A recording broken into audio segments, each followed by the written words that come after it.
Hi everyone. You might not know me, but my name is Tommy Nguyen, and I'm one of the writers for Hacks. Today, I'll be sharing this conversation I had with Stewart Hicks. He's an associate dean for the University of Illinois, and I wanted to have a conversation with him to elaborate on this idea of architecture and character. If you haven't had the chance to read the article yet, make sure to go down the description or to our website and read the article, and make sure to show his video some love. We'll be tagging it in the description below, and I hope you enjoy my conversation with Stuart and just his thought process and just kind of him elaborating more on the research on character and what that means for us.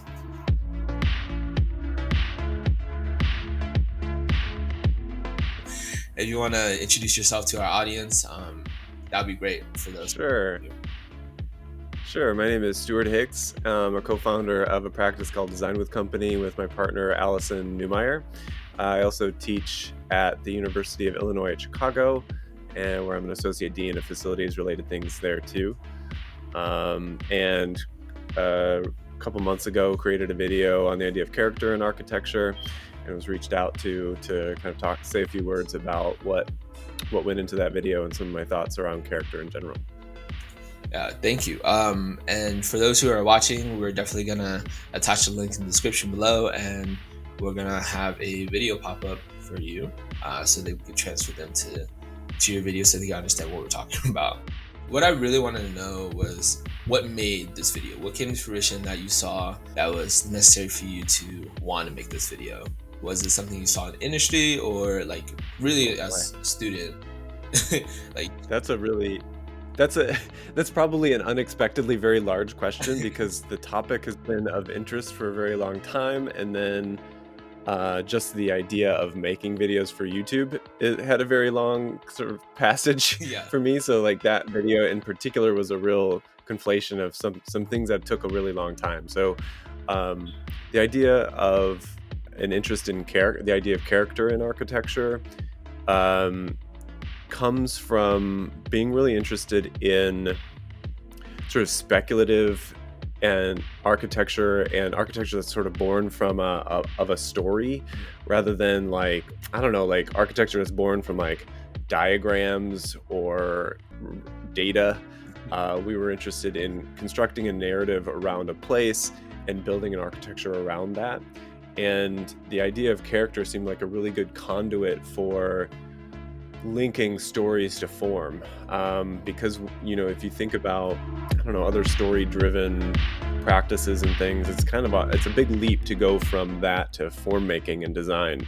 And we thought that character was this word that could be and concept that could be a bridge between story and form making, and it can kind of do that, but I think it was a lot of pressure to put on a concept in a word. But either way, we got really into it, and we studied it for a very long time. We made a journal about the idea.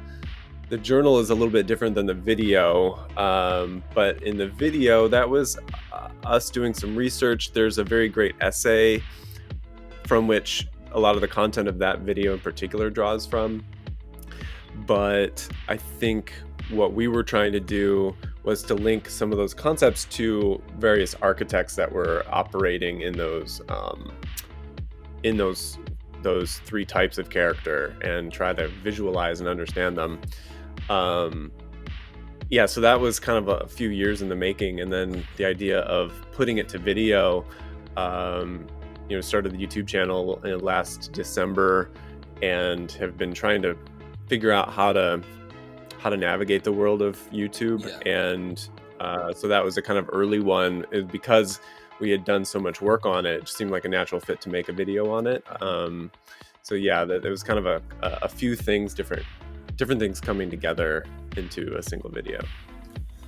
That's crazy to hear. Just years of research into a 28-minute clip, and still being able to deliver that amount of information. Because I did draw out a lot of information just because I had to write about it as an article. So what kind of caused some of it? Because I guess you were trying to find that bridge. What kind of initiated that? Because I think as a student, it's kind of hard to, especially when not as a theoretical architect, in-person designer, what kind of some of the science examples that you saw that led to that starting Yeah, yeah. initiation for that research? Yeah. So I think our interest in that came from the way that our practice Design with Company grew up. Hmm. And we grew up by doing competitions. Yeah. And we started doing well in competitions when we just kind of like asked ourselves what would be funny, what would we like to see, and what do we want to design. Like Yeah. we were, really it was kind of like we were kind of pissed off at the time. We were a little frustrated with different aspects of the profession and the academic world, and we were like, screw it, what would be awesome? Yeah. And we wanted to make things that we thought was great. And part of that process like meant it was a little bit hard to, we didn't quite know how to like justify the that stuff that we wanted to make in the competition. But at the same time, when you're doing a competition, especially ideas competitions, basically the way to do well in those is to surprise people, to like create imagery and ideas that people didn't think they wanted to see. And the way to arrive at that is not from some straightforward approach of giving people what you think they want directly. It's kind of an indirect process. You kind of have to sidestep a little bit. And I think the idea of using stories to give people these unexpected reasons for something to be was our inroad into thinking that was important. So an early project we did was this kind of comic book style set of boards that imagined turning buildings that were being demolished into little islands that would float into Lake Michigan next to Chicago. And we thought it was a great idea. It's not like a direct solution to a problem per se. It's kind of a nonsensical solution to a problem. And so we needed the story to be able to kind of like justify or to produce the world that idea lived inside of. Yeah. So it's like kind of like our world, but it's a little bit off. Mm-hmm. And so that was where we kind of got interested in the idea of stories. And then when we did that project, we were finding ourselves making kind of more like machine-like architecture, mm-hmm. because basically it just had to do something. Like it had to produce the islands, basically. Yeah. And we weren't really satisfied with that we didn't want to make just a kind of like absurd functional machine for architecture. We wanted to create form and space. And we thought that the idea of character would be that bridge of turning stories into not just making machines that do things. Yeah, it's so amazing that you recognize, I mean, when it comes to ideas competition and things like that, people want to be surprised and just see the unexpected. I think that's something that I've noticed for myself and that I have to deal with, because I'm a very practical person. I always have to have a justification when I'm designing. So it's really nice to see that kind of side of architecture, making the audience pull into the architecture rather than the architecture pull into the world of reality. So I guess one of the questions, I understand that you yourself was upset with the architecture industry and how it didn't really correlate between what you led to believe in school, and then you came out to start working. Like, what the heck's going on? Did you notice any of a lack of character in architecture among your colleagues and students? I guess I still don't quite know how to answer that. I wanted this to help produce a lineage of architects and ideas that could help people to situate their work within that would be a bit of an alternative canon, sort of. So like when your professors ask you to research an architect and things, I mean, one approach to architectural design is, this person did this, this person did this, this person did this, and then I'm going to do this. I'm going to like extend some sort of lineage of work as a way of situating my own ideas within the discipline and the canon of architecture.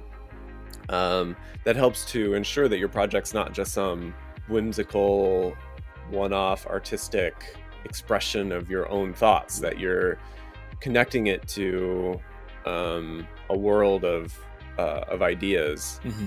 Sometimes, though, I want to create things that are very like idiosyncratic for the sake of it, for surprise and for things to be funny, or to find value in, like something to be off in a really specific way. And I think that was the kind of lineage of work that I wanted to sort of provide access to, that there is a lot of that out there in the history books and things that's not about just like functional decisions, or even about like space all the time. Like sometimes it's not about space, sometimes it's about what it looks like, or other things. And I feel like some of that gets lost, especially in architecture school. That a very early impulse of architectural education is to strip out students' instincts about what something looks like. So, because the only world that a student probably knows coming in is what they know around them, which probably doesn't have a lot of like capital A architecture. It's about prompting students to think a little bit more deeply about space and things like that. And I guess I found that like not the best approach. Like I want in my teaching to recognize what people think and see and build off of that, and instead of like stripping it away, which I think is a lot of times the approach. And I don't know if this idea of character helps me to do that. I mean, I do think it helps to be a little bit more inclusive of a range of ideas, and a range of ways that something might look, and still be theoretically important architecture. But yeah, I don't know if I've thought about it in those terms exactly. I mean, still, thank you for that answer, because I know that was a long-winded kind of trailing question there. But I do believe in you. I think the idea of character and what your video talked about is very inclusive, and it kind of paves a little more direction for people who are newer. And then I guess in a way, you mentioned character died in the 1950s in the video. I think you're mentioning an individual named Rowe. This at least was the argument for the theorist Colin Rowe, who in the 1950s wrote an entire influential essay about why architects shouldn't use the term character anymore. The whole essay traces how this word had meant something specific in the past, but became so used and abused that uttering it at this point does more harm than good. Is there a specific event, world event, building, that kind of stepped over that threshold? I don't think so. I think it was kind of more of a collective buildup to where that word was used so much and in such a personal way that people would just say, I like that because it has character, or the way that you give character to something is to just kind of make it, I don't know, like unique, but without much more thought beyond that. And so basically that Colin Rowe was a really important theorist who was instrumental in, the careers of people like Peter Eisman and things like that. And he thought that term couldn't be useful anymore, and he grouped it with a word called composition. So he was said character and composition are two words and concepts that are no longer useful. And at the time there would be these like composition books where it would just be here's how to compose a beautiful facade or something like that. And he found that was, I mean, it's almost like, I don't know, those books that you would go like buy at Home Depot or something, where it's like, I don't know, it's just a very craft oriented view of the act of design that he was fighting against, because he wanted it to be more academic. And I mean, I get that. Like, I get how the word composition could be misused, or character could be misused just to be kind of vague, and just kind of be like vague terms that you like would use when you like something.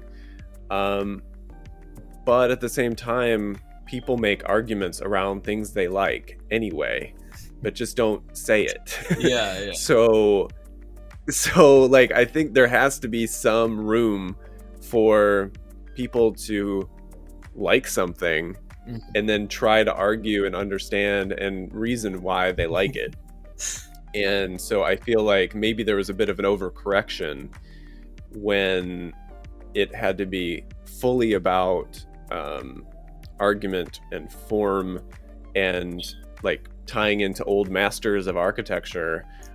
I guess I thought that there was this like repressed part of architecture that, you know, especially when I was an undergrad, it was so infuriating to me the difference between what people liked and the way people talked about it. Like the way my professors would bestow praise upon certain projects, it was clearly that they just liked the way it looked. Like it was obvious. Oh, yeah. But the way they argued for why they thought was a better project was nonsense, you know? So, and I just found that infuriating. And I just wished we could just talk about what we were actually responding to. Like we're responding to these things, but then we were talking about these things. And I just found that really hypocritical.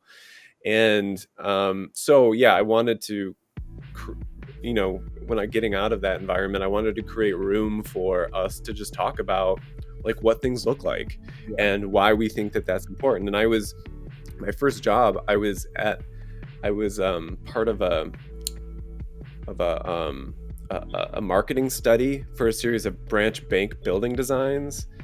And you know, there was these focus groups that would evaluate each one of these designs that I had rendered up. And I was listening to, you know, 10, 12, 15 people talk about why they liked or didn't like the renderings that I made. And I just found that really fascinating. It was like my first thing I did at a firm. And I was like really close, like paid really close attention. Like, what are people responding to here? Like so one design they didn't like because it looked like a gas station. And it's like, why do you not like it because it looks like a gas station? That didn't make any sense to me. And so like that mental process of people evaluating what they're seeing just really fascinated me. And so that's kind of really what I got into. And, you know, I got into, you know, people don't want their bank to look like a gas station because gas stations look flimsy. They're very open and glass-like, and they want their banks to look heavy and solid and secure. They didn't say that, but that's what they meant. And that's the kind of stuff that I'm pretty fascinated by. Man, I 100% agree with you. I think, especially in undergrad, like you mentioned undergrad that you were aggravated. I've seen projects where overall concept-wise, graphic-wise, it looked beautiful. And sometimes the presenter would be like, I just liked it, which is the value argument. But then professors would either discredit them or even, you know, try to find some logical reason to, you know, back them, support them that way. But I think that it's interesting to point out that, you know, everyone has natural preference. And for us to kind of say like, oh, I like this, and now I have to find an answer, like just say you like it, you know. Sorry, before I was about to cut you off. What were you trying to say? I think part of it has to do with the fact that education, like there's different aspects of education. You know, one is training people to see things and visual acuity. And then, but another, so much of education is through words and language. And I think sometimes there's a bit of a breakdown when we don't have a language for something, or when a design is not conceived of through language, but then we're forced to like evaluate it and justify it with words. When that's not quite exactly the way it was born, you know. So, and I'm not an anti-intellectual, like I'm all for like all that stuff, but I just do think that there's a bit of a friction sometimes, and I think that friction should be recognized and not be used to discredit what we know is good, you know. So like, I don't know, I think that there's some gray space there that I think is an interesting space to think about. Yeah, and I mean, this with every friction, there's always a nice moment of discussion. What is and what can be. Kind of the exploration process between that friction is really nice. And do you feel that character can be kind of gained through the passage of time? You know, Right. from the building's conception at that period, it may not have been a weird quirk or character. It was just what it was. And then now Right. moving forward, it kind of developed over time. Right. Yeah, I think in a very broad sense, the idea that a building has character describes like one's ability to sort of connect with that building. Mm. Like, I don't know if it's like an empathy or something like that. I don't want to get touchy-feely about it. Like, I'm not a phenomenologist or anything like that. But I do think that time is one of those things, because when we understand a building or a space to have a long life, like when we see that life in the thing itself, I think we connect with that in a sense. And I think that that is something that gives it character. And some of the other examples of the video were like, well, when things are really big and massive, that's not, you know, like that all of a sudden creates a really powerful relationship between me experiencing the thing and the building. Yeah. So even then, even though it's not as much of a me reading the history in the thing, it's still a heightened sense of a relationship between my like human form and the building itself. Yeah. So I think time and the registration of time on the thing is one of those ways that people connect and can kind of read the story of the thing by looking at it. Yeah, so I agree that's one way, but I don't think it's like the only way. Yeah. Because I agree that if that's your only way of thinking about the concept of character, then it's not a good design strategy, or it's not useful in the act of design, because it only happens after it's built and it's something that's completely out of your control. So yeah, I mean, I think it's an aspect, but I don't think it's the only one. Yeah. And I agree. I think that was just a thought that I had. I was like, it was really cool that you pointed out that was a facet or an aspect of character. What are some of the similarities or differences that you see when it's become character and architectural style? I think those things are somewhat related in the idea that they relate to how something looks. So an architectural style is something that's usually visible. And I think the idea of character is also something that's visible, that you can see and read and understand through looking at something. Yeah. I mean, I think style would be another thing that would have been thrown out at the same time, because there were things like style books, and architecture, like in Corbusier's time, was, you know, choosing the style within which you're going to design and then executing inside of that style. And so style becomes a kind of straitjacket, or like a confine of like, well, if it's in this style, you have to do this, and if it's in this style, you have to do this.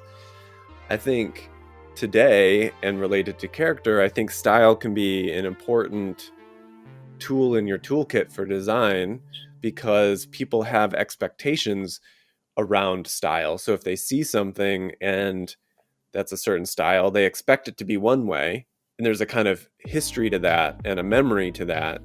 And if you switch it up, or if you like do something unique or combine styles or certain, like that's a valid, I think, design strategy.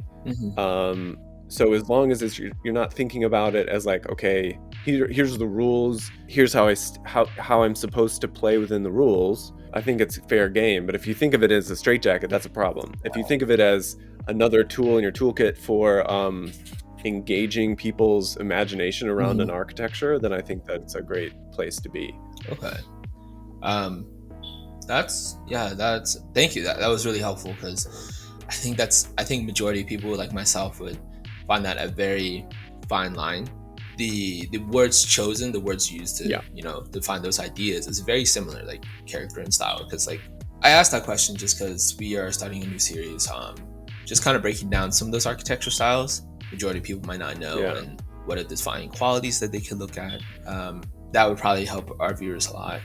Yeah, I think style's like one of the I think a lot of people who are coming to architecture at first think that style is super important, Mm-hmm.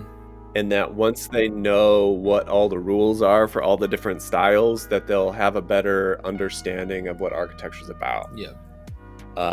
And so there's this game, usually people will show, not, I mean, it's not a game, but like an exercise of like, oh, what style is that building? You know, or like picking a picture off of Google Earth Street View and be like, hey, tell me what style this is, as if someone telling them what style it is will give them insight into the architecture of that thing. I think that people get pretty disappointed in that pretty fast. Like, because style is really not that, it's not that prevalent anymore as a kind of way of talking about the design of architecture, because people don't follow those rules anymore. I mean, I think it's an interesting aspect, but I hope that it doesn't stop there, because what style a building is only a small fragment of maybe the sort of architectural value that something might have.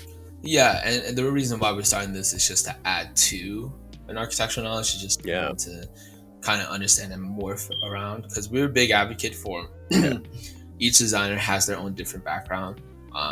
Wherever they come from, that kind of influences how they perceive information and different perspective going into design.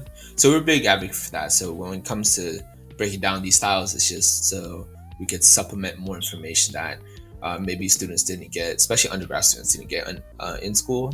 More so grad students kind of take the time to research. Mm-hmm. So we wanted to get that to our audience there. But we are reaching to the end here, and I want to give you a break before your next meeting.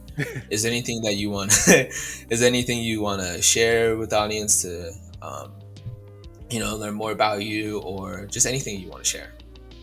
Oh boy. Well, I mean, my current obsession is the YouTube channel in general, calling it Architecture with Stewart. Started it in December, and even if you saw a video early on, I think the channel's evolving and getting better very, very quickly.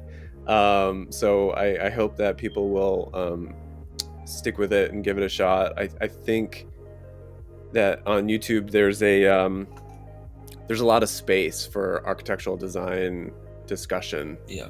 And I hope that the channel helps to contribute to that in some way. I suspect I'll make more videos on the idea of character, just because it is such a deep aspect of my own design work and research. So I want to thank you for the opportunity to talk to you and your audience about this stuff. I'm excited that it's finding an audience with you, and I'm readily available by commenting on videos or anything to kind of chat and discuss about anything that strikes up any interests in anybody. So I mean, for everyone who's watching, Stewart's always open. When I saw this video, I was like, I gotta talk to him. Reached out to him on LinkedIn, and he responded right away, which surprised me, because LinkedIn, it takes a week or a couple business days to get a response. But I think we're definitely going to refer our audience to your channel. It is really cool what you're doing, and it is a nice perspective where you're coming from that our team does not have. And again, with discussion, there's a huge space for architectural discussion, which is kind of something we're having here. We're kind of discussing this idea in your video. So hopefully in the future we'll have more opportunities just to discuss. And thank you. Great, thank you. Well, that's all I got for you today. I really hope you enjoyed my conversation with Stewart. I'm still trying to understand what he means by character, and I'm still trying to add to my architectural knowledge the same as you. Make sure to hit like, comment, the subscribe button. We really appreciate all you watching our videos, being part of a community, and trying to create a conversation within architecture on our platform. We really appreciate that, and I hope you took something away from this video, and there will definitely be more to come in the future. Talk to you later.